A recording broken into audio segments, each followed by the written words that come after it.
Welcome to ज्ञान सेतु। तो इस वीडियो में हम आरआरबी एनटीपीसी यूजी एग्जाम 2026 के लिए बायोलॉजी की कंप्लीट रिवीजन करने वाले हैं। तो जो भी कैंडिडेट आगामी परीक्षा एनटीपीसी की देने वाले हैं, आप इस वीडियो को कंप्लीट वॉच करिए, पूरी आपको जानकारी प्राप्त हो जाएगी और आपको इन डायरेक्ट रूप से इसमें से क्वेश्चन देखने को मिलेंगे।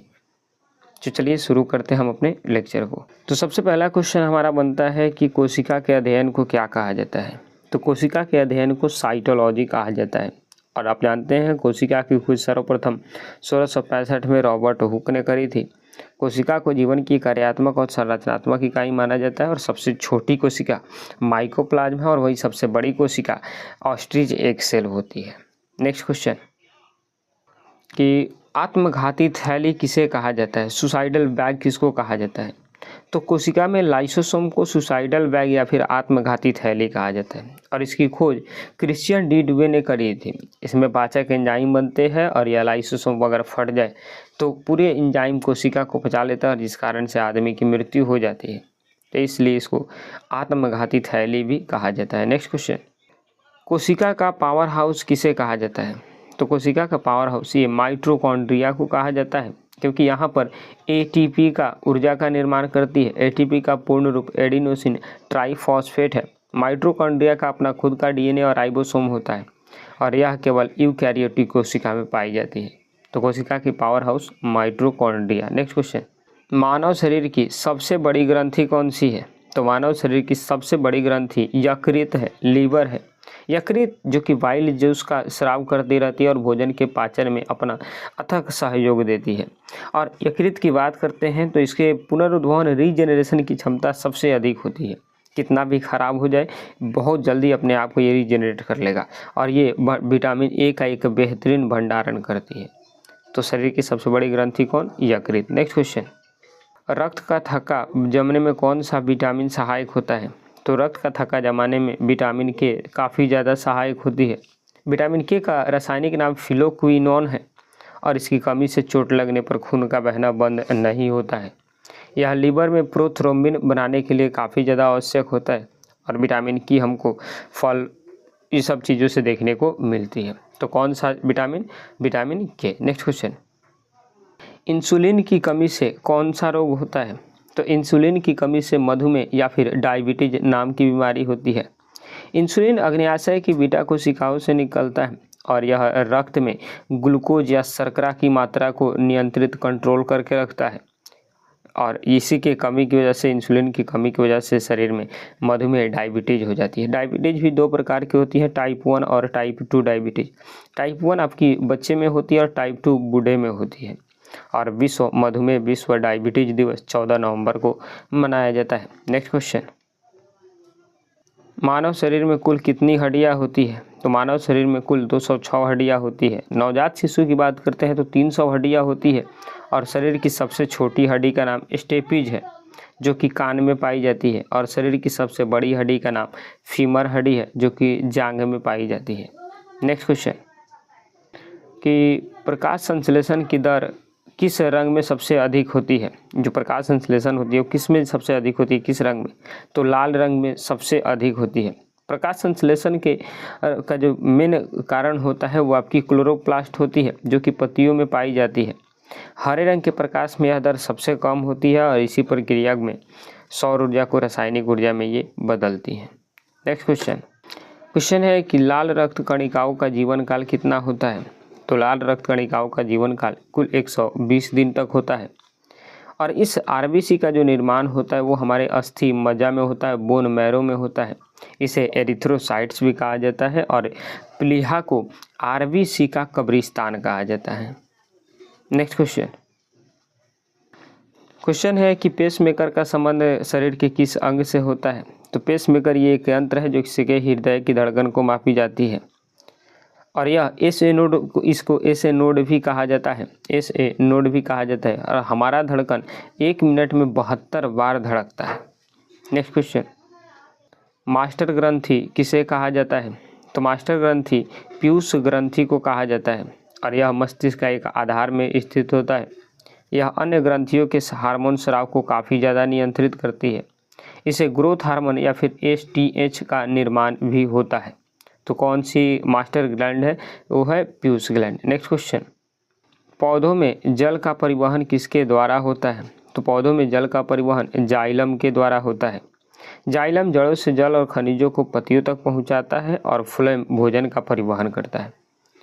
ध्यान में रखेंगे, तो right answer option B. Next question, मानव शरीर की सबसे कठोर भाग कौन सी है? तो मानव शरीर की सबसे कठोर भाग इनेमल है। इनेमल दांतों की सबसे बाहरी परत होती है और जो कि कैल्शियम फॉस्फेट का बना होता है, कैल्शियम फॉस्फेट का बना होता है। यह दांतों को सड़ने से बचाता है और साथ ही साथ उसको वाइट भी रखने का कार्य करता है। नेक्स्ट क्वेश्चन, रक्तचाप या ब्लड प्रेशर को कौन सी ग्रंथि कंट्रोल करती है? तो रक्तचाप या ब्लड प्रेशर को अधिवृक्क या फिर एड्रिनल जो ग्रंथि होती है वो कंट्रोल करके रखती है। इसे लडो या उड़ो ग्रंथि भी कहा जाता है, लडो या उड़ो ग्रंथि भी कहा जाता है। यह किडनी के ठीक ऊपर स्थित होता है और ये आपातकालीन स्थिति में एड्रिनल हार्मोन भी छोड़ती रहती है। तो right answer option B. Next question, question है कि पेनिसिलिन की खोज किसने करी थी? तो पेनिसिलिन की खोज अलेक्जेंडर फ्लेमिंग ने किया था। कौन? अलेक्जेंडर फ्लेमिंग ने। पेनिसिलिन दुनिया की पहली एंटीबायोटिक दवा थी। इसे कवक या फंगस से प्राप्त किया गया था। एडवर्ड जेनर ने चेचक के टीका का खोज किया था, इस बात को भी आप ध्यान में रखेंगे। नेक्स्ट क्वेश्चन, क्वेश्चन है कि ओलेरी कल्चर के अंतर्गत किसका अध्ययन किया जाता है? तो ओलेरी कल्चर के अंतर्गत सब्जियों का अध्ययन किया जाता है। फलों के अध्ययन को पोमोलॉजी कहते हैं, फूलों के अध्ययन को फ्लोरिकल्चर कहते हैं और अंगूर की खेती के लिए आप ध्यान में रखेंगे विटीकल्चर कहा जाता है। कौन? विटीकल्चर। नेक्स्ट क्वेश्चन, पत्तियों का हरा रंग किसकी उपस्थिति के कारण होता है? तो पत्तियों का हरा रंग क्लोरोफिल की उपस्थिति के कारण होता है। क्लोरोफिल में एक धातु पाई जाती है जिसका नाम है मैग्नीशियम और वहीं मैग्नीशियम के कारण इसका रंग हरा होता है। वहीं बात करते हैं लाइकोपीन की, तो ये टमाटर का रंग जो लाल होता है वो लाइकोपीन के कारण ही होता है। और कैरोटीन, इसमें जो गाजर का रंग होता है वो कैरोटीन के कारण ही उसका नारंगी रंग होता है और हीमोग्लोबिन के कारण ही खून का रंग लाल होता है। नेक्स्ट क्वेश्चन, मानव शरीर में प्रचुर मात्रा में पाया जाने वाला तत्व कौन सा है? तो मानव शरीर में प्रचुर मात्रा में पाया जाने वाला तत्व वो है ऑक्सीजन। ऑक्सीजन का कुल यहाँ पर जो वजन होता है वो आपकी 65% ऑक्सीजन होती है और दूसरे स्थान पर आपकी कार्बन 18% पर आती है। और रक्त में जो पाया जाने वाला मुख्य तत्व है वो है आयरन, इसको आप ध्यान में रखेंगे। आयरन की कमी से एनीमिया रोग होती है। कौन सी? एनीमिया रोग होती है। नेक्स्ट क्वेश्चन, क्वेश्चन है कि ईजी या फिर ईईजी का प्रयोग किसकी गतिविधि दर्ज करने के लिए किया जाता है?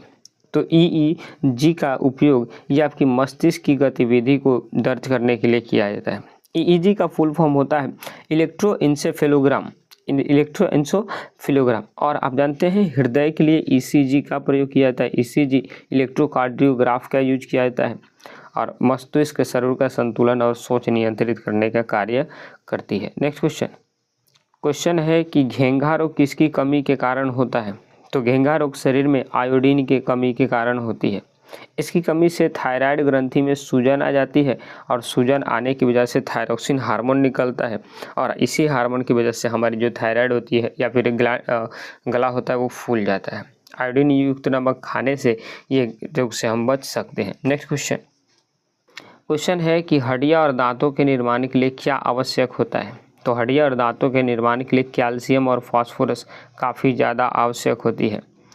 उसके अलावा कैल्शियम की बात करते हैं तो ये विटामिन डी सोखती है और बच्चों में इसकी कमी से रिकेट्स नाम का भी बीमारी हो जाता है, जो कि हड्डियों की एक बड़ा ही बेहतरीन बीमारी है। बेहतरीन नहीं, मतलब ये बीमारी होता है रिकेट्स। और हड्डियों के कमज़ोर होने से ऑस्टियोपोरोसिस भी बीमारी हो जाती है इसमें। और कैल्शियम किस में मिलता है? तो इसके लिए आप नारियल पानी, इसके अलावा आप केला ले सकते हैं, ये सारी चीज़ें। नेक्स्ट क्वेश्चन, क्वेश्चन है कि प्रोटीन की कमी से बच्चों में कौन सा रोग होता है? तो प्रोटीन की कमी से बच्चों में क्वाशियोरकर बीमारी हो जाती है। कौन? क्वाशियोरकर। इस बीमारी में पेट जो होता है काफ़ी ज़्यादा बड़ा हो जाता है, जबकि पैर पतले हो जाते हैं, हड्डियाँ दिखाई देने लगती है, इसलिए क्वाशियोरकर होता है। इसके अलावा प्रोटीन की कमी से बच्चों में मैरास्मस नाम की भी एक बीमारी हो जाती है। कौन? मैरास्मस। और प्रोटीन शरीर का एक बिल्डिंग ब्लॉक होता है और सोयाबीन सबसे अधिक प्रोटीन का एक जो साधन होता है। इसके अलावा आप अंडे ले सकते हैं, इसके अलावा आप भुना चिकन ले सकते हैं, रोस्टेड चिकन ले सकते हैं। नेक्स्ट क्वेश्चन है हमारा कि सर्वग्राही रक्त समूह कौन सा है। सर्वग्राही दैट मीन्स कि वो रक्त समूह जो सभी की रक्त समूह को अपने अंदर समाहित कर सकती है। तो ए बी पॉजिटिव को सर्वग्राही रक्त समूह कहा जाता है। ए बी पॉजिटिव व्यक्ति किसी भी खून को ग्रहण कर सकता है, और जबकि ओ निगेटिव ओ निगेटिव को सर्वग्राही रक्तदाता समूह कहा जाता है, क्योंकि ओ निगेटिव ब्लड वाले व्यक्ति किसी भी व्यक्ति को अपना ब्लड दे सकते हैं। रक्त समूह की खोज कार्ल लैंडस्टेनर ने किया था। तो सर्वग्राही जो ब्लड होता है वो ए बी पॉजिटिव, और सर्वदाता ब्लड होता है वो ओ निगेटिव होता है। नेक्स्ट क्वेश्चन है कि मानव लार में कौन सा एंजाइम पाया जाता है। तो मानव लार में टाइलिन नामक एंजाइम पाई जाती है। टाइलिन स्टार्च को पाचक शर्करा में बदलता है, और ये पाचन मुख से ही शुरू हो जाता है। लार का पीएच मान 6.8 होता है, इस बात को ध्यान में रखेंगे। ये जो स्टार्च होता है, स्टार्च को शर्करा में बदल देने के कारण ही हम यदि रोटी को लेकर कुछ देर तक चबाते हैं तो उसमें उसका जो स्वाद होता है वो मीठा में बदल जाता है। नेक्स्ट क्वेश्चन है कि आनुवंशिकी का जनक किसे कहा जाता है, फादर ऑफ जेनेटिक्स किसको कहा जाता है। तो ग्रेगर जॉन मेंडल को फादर ऑफ जेनेटिक्स कहा जाता है। डार्विन इन्होंने पूरे जीवन के सिद्धांत को दिया था प्राणियों के। मेंडल ने मटर के पौधे पर प्रयोग किया था, और इसी मटर के पौधे से इसको आनुवंशिकी का जनक कहा जाता है। जबकि डार्विन को प्राकृतिक चयन सिद्धांत दिए थे। अरस्तु इनको जीव विज्ञान का पिता कहा जाता है। लैमार्क और ट्रेविलियनस इन्होंने ही पादप विज्ञान के बारे में बताया था। नेक्स्ट क्वेश्चन है कि कवक के अध्ययन को क्या कहा जाता है। तो कवक के अध्ययन को माइकोलॉजी कहा जाता है। कवक के अध्ययन को माइकोलॉजी कहा जाता है, जबकि शैवाल के अध्ययन को फाइकोलॉजी कहा जाता है। ठीक, और कवक की कोशिका भित्ति काइटिन की बनी होती है, इस बात को आप ध्यान में रखेंगे, और मशरूम कवक का ही एक उदाहरण होता है। नेक्स्ट क्वेश्चन है कि मानव शरीर की सबसे छोटी ग्रंथि कौन सी है। तो मानव शरीर की सबसे छोटी ग्रंथि पीनियल ग्रंथि है। कौन ग्रंथि है, तो पीनियल ग्रंथि है। इसे शरीर का तीसरा आँख भी कहा जाता है, और इसे मेलाटोनिन हार्मोन बनाती है। पीयूष ग्रंथि से भी बहुत छोटी होती है ये। नेक्स्ट क्वेश्चन है कि रक्त किस प्रकार का ऊतक है। तो रक्त ब्लड ये एक तरल संयोजी ऊतक है, और स्वस्थ मनुष्य के शरीर में लगभग 5 से 6 लीटर ब्लड होता है, इस बात को ध्यान में रखेंगे। ब्लड का पीएच मान 7.4 होता है, अर्थात ये हल्का क्षारीय होता है। रक्त के तरल भाग को प्लाज्मा कहा जाता है, और रक्त के ठोस भाग को आपकी ब्लड सेल्स कही जाती है। ब्लड सेल्स इसमें 2 प्रकार के होते हैं, एक आपकी वाइट ब्लड सेल्स और एक आपकी red blood cells. Next question है कि पीलिया से शरीर का कौन सा अंग प्रभावित होता है। तो पीलिया जिसे जॉन्डिस भी कहा जाता है, इससे शरीर का यकृत काफ़ी ज़्यादा प्रभावित होती है। इसमें आँख पीले हो जाते हैं, शरीर पीला पड़ जाता है, तो इसे बिलीरुबिन भी की मात्रा बढ़ जाती है, और आँखें और त्वचा पीली पड़ जाती हैं। यकृत सब शरीर की सबसे बड़ी ग्रंथि है, इस बात को ध्यान में रखेंगे। नेक्स्ट क्वेश्चन है कि डायलिसिस का प्रयोग किस अंग के लिए किया जाता है। तो डायलिसिस सबको जानते हैं, किडनी या वृक्क के लिए किया जाता है। किसी व्यक्ति में अगर किडनी खराब हो जाए या किसी कारण से वो कार्य करना बंद कर दे, तो उस कंडीशन में उस व्यक्ति को डायलिसिस कराया जाता है। यह एक कृत्रिम वृक्क प्रक्रिया भी कहते हैं, और यह रक्त से अपशिष्ट पदार्थों को छानता है, और किडनी की जो मूल इकाई होती है उसको नेफ्रॉन कहा जाता है, इस बात को आप ध्यान में रखेंगे। नेक्स्ट क्वेश्चन है कि एड्स किसके कारण होता है। तो एड्स ये वायरस के कारण होता है। किसके कारण, वायरस, और इस वायरस का नाम है HIV। HIV human immune deficiency virus की वजह से ये बीमारी होती है। कौन, एड्स। एड्स का full form acquired immuno deficiency syndrome होता है।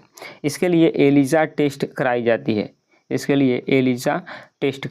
इस बात को आप ध्यान में रखेंगे। नेक्स्ट क्वेश्चन, कौन सा जीव अपनी त्वचा से सांस लेता है। तो केंचुआ अपनी त्वचा से सांस लेता है। केंचुआ की त्वचा हमेशा नरम होती है, और केंचुआ को ही किसान का मित्र भी कहा जाता है। जबकि वहीं अगर बात करते हैं मछली की, तो मछली अपने गलफड़ा से सांस लेती है। किससे, मछली अपने गलफड़ा से सांस लेती है। नेक्स्ट क्वेश्चन है कि क्लोरोफिल बनाने के लिए कौन सा तत्व सहायक होता है। तो क्लोरोफिल बनाने के लिए मैग्नीशियम सबसे ज़्यादा सहायक होता है। मैग्नीशियम प्रकाश को सोखने में मदद करता है और कभी पत्तियों से क्लोरोसिस भी होता है। और आप जानते हैं प्रकाश संश्लेषण की प्रक्रिया में ऑक्सीजन बाहर निकल जाती है। नेक्स्ट क्वेश्चन, मानव शरीर में जल की मात्रा कितनी होती है? तो मानव शरीर में 60 से लेकर के 65% जल पाए जाते हैं, जबकि मस्तिष्क में लगभग 80% पानी होती है। और कोशिकाओं के लिए पानी बहुत ही इम्पॉर्टेंट होती है। और पानी की कमी से सब कोई जानते हैं कि हमारे शरीर में निर्जलीकरण हो जाता है, और निर्जलीकरण की स्थिति में ORS लिया जाता है। कौन? ORS लिया जाता है। नेक्स्ट क्वेश्चन है, किस विटामिन को हार्मोन भी कहा जाता है? तो विटामिन डी को हार्मोन भी कहा जाता है। विटामिन डी को हार्मोन भी कहा जाता है क्योंकि धूप में बैठने से स्वतः निर्माण हो जाती है।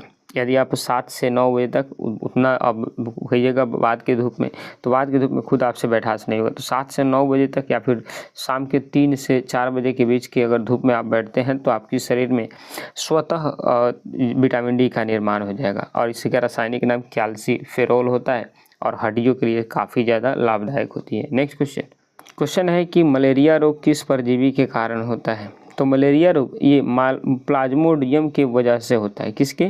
प्लाज्मोडियम की वजह से, या फिर यह मादा एनफ्लूएंजा मच्छर से फैलता है। और दवा के लिए कुनैन या फिर सिनकोना से इसकी दवा प्राप्त की जाती है। और इसका खोज रोनाल्ड रॉस ने करी थी। कौन? रोनाल्ड रॉस ने इसकी खोज करी थी। नेक्स्ट क्वेश्चन है कि प्रोटीन की फैक्ट्री किसे कहा जाता है? तो प्रोटीन की फैक्ट्री ये राइबोसोम को कहा जाता है। प्रोटीन की फैक्ट्री राइबोसोम को कहा जाता है। यह प्रोटीन का संश्लेषण करता है और कोशिका के सबसे छोटे अंगक होता है। ठीक। नेक्स्ट क्वेश्चन है कि स्तनधारियों के हृदय में कितने कक्ष होते हैं? तो स्तनधारियों के हृदय में 4 कक्ष होते हैं। कितने कक्ष होते हैं? 4 कक्ष होते हैं। 2 आलिंद होते हैं और 2 निलय होता है। 2 आलिंद होता है और 2 आपके निलय होते हैं। 2 कौन होते हैं? निलय होते हैं। किस में? तो स्तनधारियों में। और मछलियों में केवल 2 ही कक्ष होते हैं, ध्यान में रखेंगे। मेढक में 3 कक्ष होते हैं। तो मेढक में 3, मछलियों में 2, और जो भी स्तनधारी हैं, मामल्स हैं, उनके लिए 4 होती है। नेक्स्ट क्वेश्चन है कि डीएनए का डबल हेलिक्स मॉडल किसने दिया था? तो डीएनए का डबल हेलिक्स मॉडल ये वाटसन और क्रिक के द्वारा दिया गया था। इसकी खोज के लिए इनको 1962 में नोबेल पुरस्कार भी मिला था। डीएनए का फुल फॉर्म होता है डीऑक्सीराइबो न्यूक्लिक एसिड, और यह आनुवंशिक जानकारी ले जाता है। नेक्स्ट क्वेश्चन है कि थकावट किस अम्ल के जमा होने के कारण होता है? थकावट यदि आपके शरीर में लैक्टिक अम्ल जमा हो जाए तो उस वजह से थकावट बहुत ज़्यादा होता है। और ऑक्सीजन की कमी से यह पेशियों में बनता है। भारी व्यायाम के बाद यह दर्द पैदा करता है। दूध में भी लैक्टिक अम्ल होता है, परंतु ये शरीर में बनता है। नेक्स्ट क्वेश्चन है कि घोंसला बनाने वाला एकमात्र सांप कौन सा है? तो किंग कोबरा, जिसको कहा जाता है कि एकमात्र ऐसा सांप जो अपना घोंसला बनाता है। पत्तियों से ये घोंसला बनाता है और दुनिया का सबसे जहरीला सांप होता है।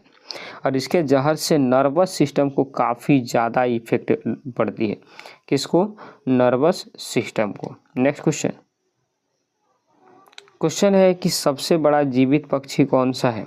तो सबसे बड़ा जीवित पक्षी शुतुरमुर्ग है। कौन सा है? शुतुरमुर्ग। इसका अंडा सबसे बड़ी कोशिका भी होती है, सब जानते हैं। यह उड़ नहीं सकता है, काफ़ी तेज भागता है। और सबसे जो छोटा पक्षी, सबसे बड़ा पक्षी तो शुतुरमुर्ग है। सबसे छोटा पक्षी अगर आपसे पूछे तो हमिंग बर्ड। इसका आप नेम याद रखेंगे। कौन?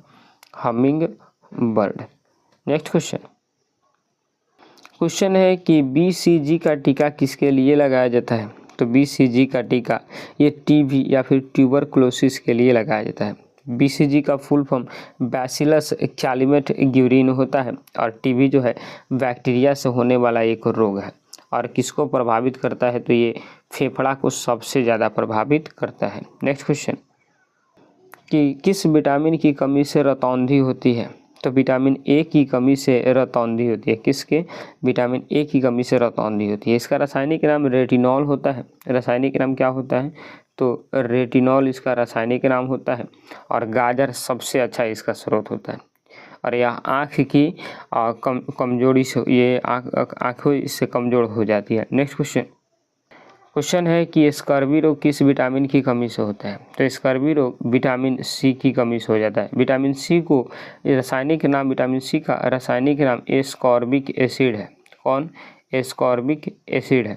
यह आंवला, नींबू या फिर अन्य जो खट्टे फल होते हैं उसमें ये पाई जाती है। मसूड़ों से खून आना भी इसका एक कारण हो सकता है। यदि आप इसका यूज करते हैं तो स्कर्वी रोग नहीं होगी आपसे। नेक्स्ट क्वेश्चन है कि सबसे बड़ी सफ़ेद रक्त कोशिका कौन सी है? तो सबसे बड़ी सफ़ेद रक्त कोशिका ये मोनोसाइट होता है। कौन? मोनोसाइट। WBC यानी सफ़ेद रक्त कोशिका, इसका कार्य होता है बीमारियों से लड़ने में हमको मदद कराना। और सबसे छोटी जो WBC होती है उसको लिम्फोसाइट, और सबसे बड़ी जो WBC होती है उसको मोनोसाइट कहा जाता है। नेक्स्ट क्वेश्चन है कि हिस्टोलॉजी के अंतर्गत किसका अध्ययन किया जाता है? तो हिस्टोलॉजी के अंतर्गत ऊतकों का, टिश्यूज का अध्ययन किया जाता है। कोशिकाओं के समूह को ऊतक कहा जाता है और जीवाश्मों का अध्ययन पैलियोंटोलॉजी कहलाती है, जबकि वहीं विषाणुओं का अध्ययन ये आपकी वायरोलॉजी कहलाता है। नेक्स्ट क्वेश्चन बोल रहा है कि RH फैक्टर की खोज किसने करी थी? ये RH फैक्टर की खोज किसने करी थी? तो लैंडस्टीनर और वीनर के द्वारा RH फैक्टर की खोज हुई थी, और इसकी खोज रिसस नाम की एक बंदर में की गई थी। इसका कार्य होता है ब्लड ग्रुप को तय करना कि किस व्यक्ति में कौन से ब्लड ग्रुप पाई जाती है। नेक्स्ट क्वेश्चन कि दूध को पचाने वाला एंजाइम कौन सा है? तो दूध को पचाने वाला एंजाइम रेनिन नाम की एंजाइम होती है। यह केवल बच्चों में सबसे अधिक सक्रिय होता है। समय के साथ साथ धीरे धीरे ये कम होने लगती है, जिसके कारण से प्रोटीन को, दूध वाले प्रोटीन को नहीं पचा पाती है। उम्र के साथ इसका स्राव कम होता रहता है। और आज की हमारी ये लास्ट क्वेश्चन है कि इंसुलिन किस अंग द्वारा स्रावित किया जाता है? तो इंसुलिन अग्न्याशय द्वारा स्रावित किया जाता है। अग्न्याशय एक मिश्रित ग्रंथि होती है, और इंसुलिन क्या करता है? शुगर लेवल को कंट्रोल करने का कार्य करता है, परंतु इसकी कमी से डायबिटीज नाम की बीमारी हो जाती है। तो यहाँ पर आपकी पूरी बायोलॉजी की रिवीजन कंप्लीट हो गई। कल हम इसमें इस लेक्चर में हम आपकी केमिस्ट्री को रिवीजन कर लेंगे। तो मिलेंगे आपसे एक और नेक्स्ट वीडियो में। तब तक के लिए जय हिंद, जय भारत।